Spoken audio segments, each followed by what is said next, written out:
আবৃত্তি করতে যাচ্ছি দিনাজপুর জেলার আঞ্চলিক ভাষায় লেখা কবিতা হামার গ্রাম।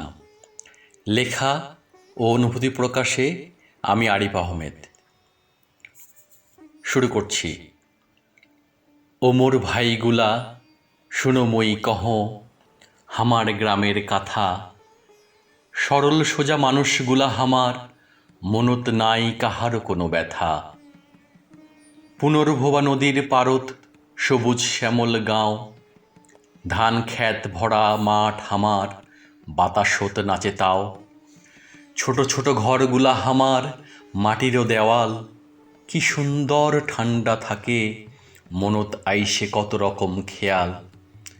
সকালে উঠি হামরা কামত যাই, কাম করি দিনভর, সন্ধ্যা হইলেই ঘরত ফিরি জুড়ায় শরীর অন্তর। মিলমিশ করি থাকি হামরা হিন্দু মুসলমান, হোক না কেহ আদিবাসী সাঁওতাল বা খ্রিস্টান। ছোয়াল পোয়ালগুলা খেলায় ধুলাত পথে মাঠে ঘাটে অবাধে, বুড়া বুড়িরা বসে গল্প করে, শুনিতে কি যে মজা লাগে বুঝাম তোমাক কিভাবে। বৈশাখ মাসে মেলা বইসে কত রঙের খেলা, নাচ গান আর কত কি দেখি ভুলি যাই সব মনের জ্বালা। দিনাজপুরের মাটি সোনা, মানুষগুলাও ভালো, আরও ভালো আম লিচু ধান কাঠারি ভোগ চিনি গুড়া। সারা দেশত এই চাউলের বাহে নাই তো কোনো জোড়া।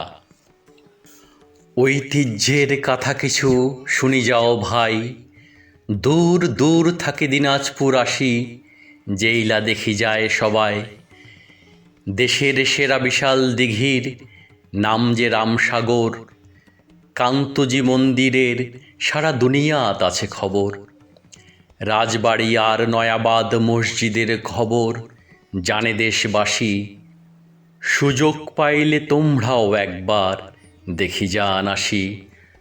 তোমরা যদি আসেন বাহে দেখিবেন নিজের চোখে, শান্তি আর ভালোবাসার ছবি আঁকা আছে সবার বুকে।